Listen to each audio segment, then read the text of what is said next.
Good day mga kalakwatsa, Jesse po ang inyong senior lakwatsero at welcome po sa pinakabagong episode dito sa ating channel. And for this episode mga kalakwatsa, nandito po tayo ngayon sa Sulangon, San Juan, Siquijor at isang budget friendly staycation ang ipipicture natin sa episode na ito para po sa inyong pamamasyal dito sa Siquijor.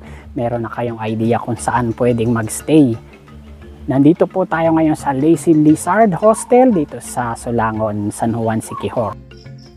Ang Lazy Lizard Hostel dito sa San Juan, Siquijor ay isang chill at budget-friendly na accommodation para sa mga backpackers at nature lovers. Nasa loob ito ng lush na garden area kaya parang glamping ang vibes. Presko, tahimik at surrounded by trees. May shared amenities kagaya ng kitchen, lounge at bar kung saan pwedeng mag-relax at makipagkwentuhan sa ibang guests. Just a 7-minute walk to Sulangon Beach at pet-friendly pa, super bite ng staff at highly rated ang service nila. Perfect ito para sa mga solo travelers, couples o barkada na naghahanap ng peaceful na stay sa isla. So samahan nyo kami as we fully explore this place and let's all see what Lazy Lizard Hostel has to offer at sa later part po ng ating video. Abangan nyo yung ating important things to consider na pwede naming ma-share sa inyo at pwede nyong maging guide kung ang Lazy Lizard Hostel po ba ay mako-consider nyo as your next staycation venue, as your next travel destination at sa inyong travel bucket list, lalo na kung dadayo kayo dito sa magandang probinsya ng Siquijor. Uy mga kalakwatsa, kung nagustuhan nyo po ang video namin ito, please like and share to your friends and loved ones. Any reaction po and questions with regards to this video, pakilagay nyo po dyan sa comment sections. At hinihingi po namin ang inyong suporta.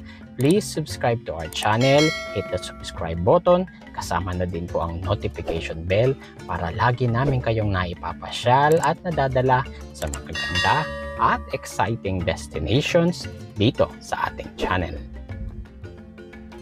Uy, siya nga pala mga kalakwatsa, for regular updates, iniimbitahan po namin kayo to follow us sa aming other social media accounts, kagaya po sa Facebook, Instagram, at sa TikTok. Kita-kits! So ano pa pong hinihintay natin? Tara, let's explore Lazy Lizard Hostel here in Siquijor. Lakwatsa na tayo, let's go!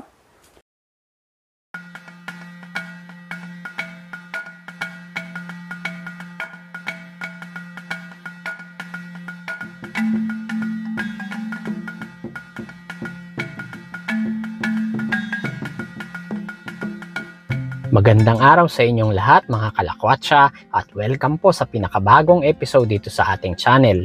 Mula po sa Siquijor Port ay sumakay tayo ng electric tricycle upang makarating sa ating pinakabagong lakwatsa for today.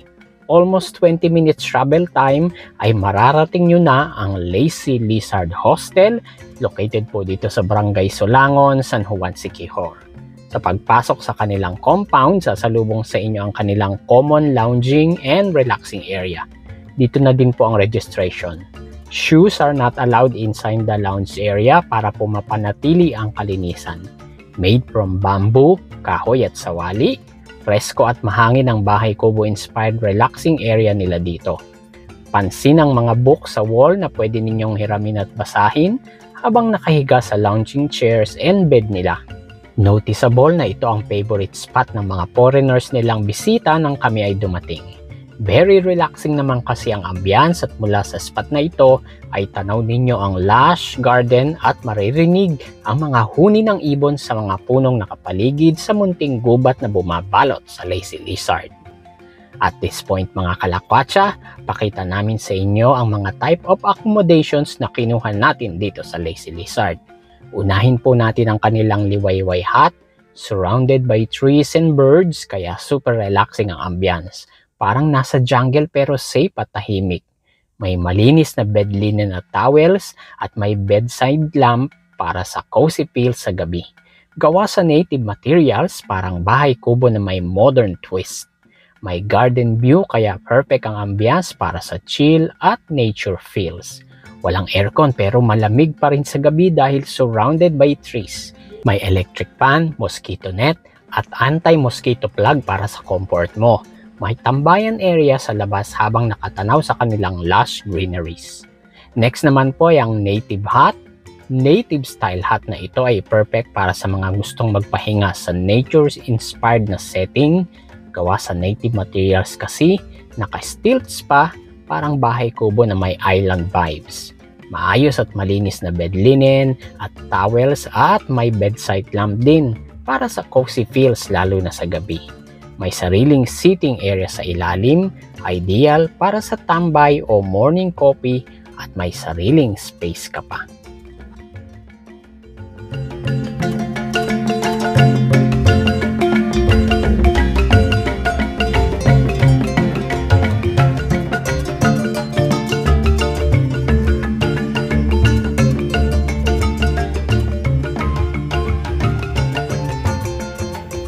Beside po ng DIY hut ay animo nasa gitna ng kagubatan ang kanilang shared bathroom at toilet area. Malinis ang shower at toilet areas kahit shared. During our stay, we noticed na periodically ay nililinis nila ang kanilang toilet and bathroom areas.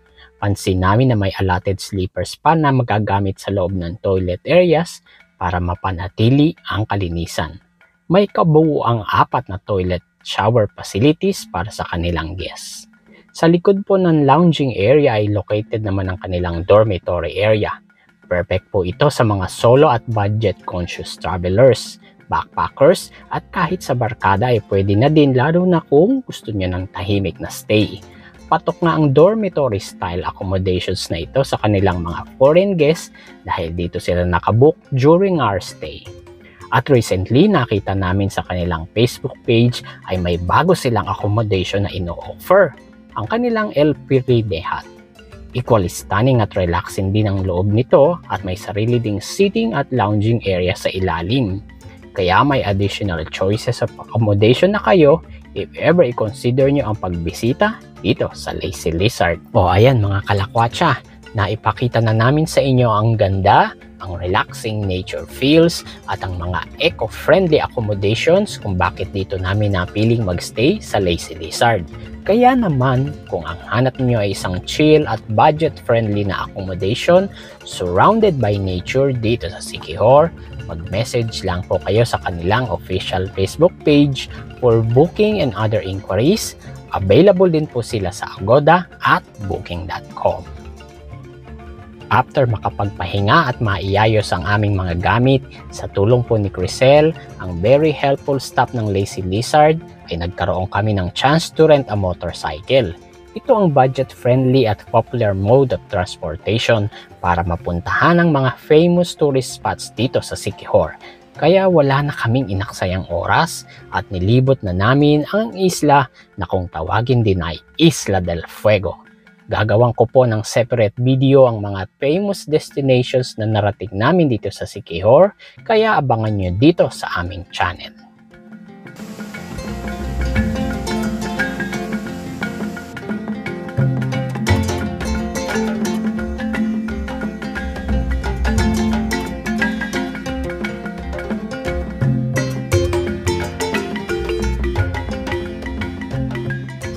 Okay mga kalakwatsa, katatapos lang nating maglibot-libot dito sa mga ilang tourist spots na makikita dito sa Siquijor.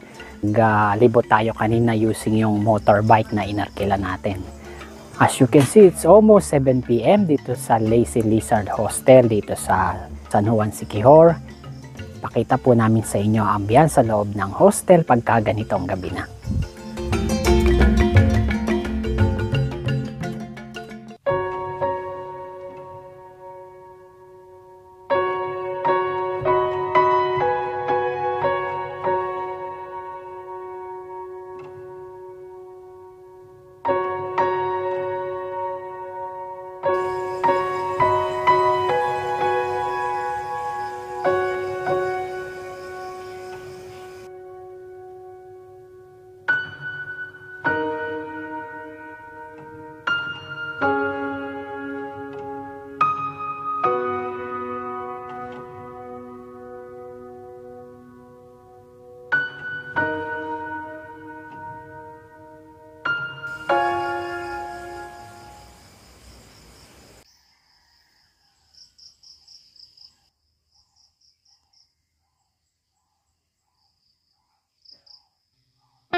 morning mga kalakwatsa.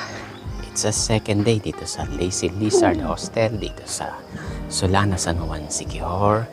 It's a brand new day, a brand new hope, a brand new beginning, and we thank the Lord for all of this.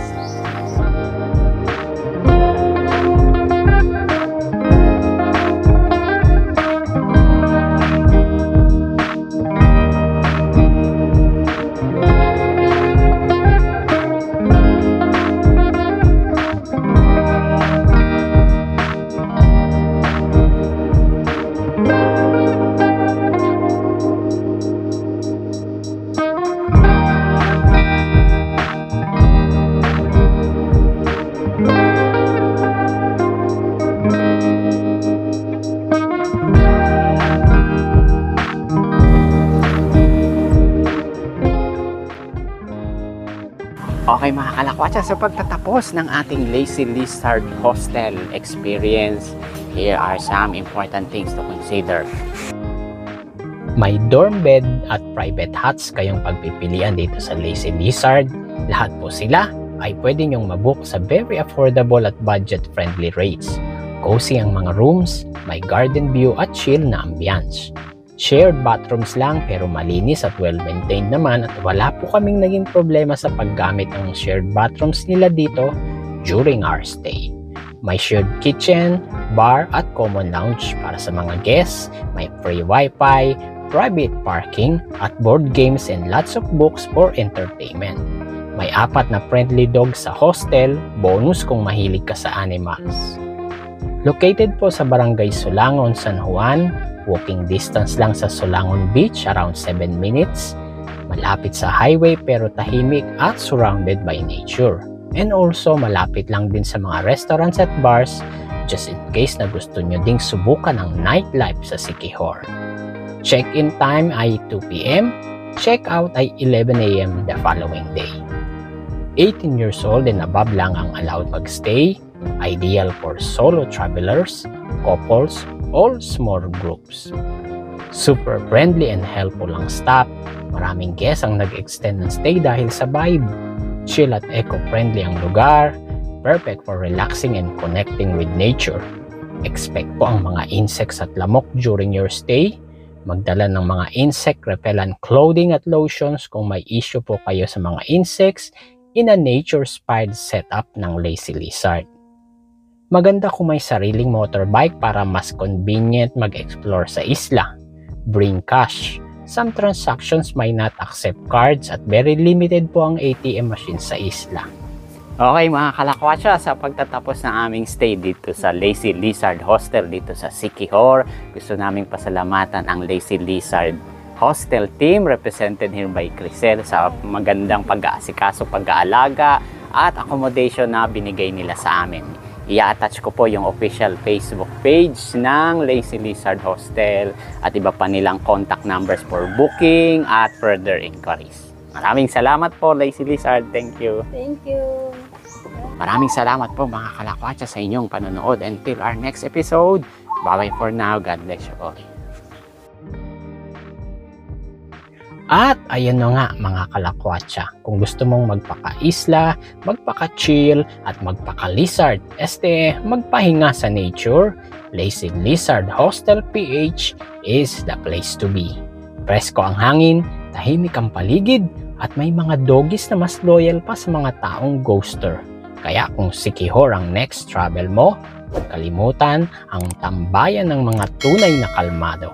Hanggang sa susunod na biyahe mga kalakwatsa, stay chill, stay kind, at huwag kalimutang mag-sunscreen.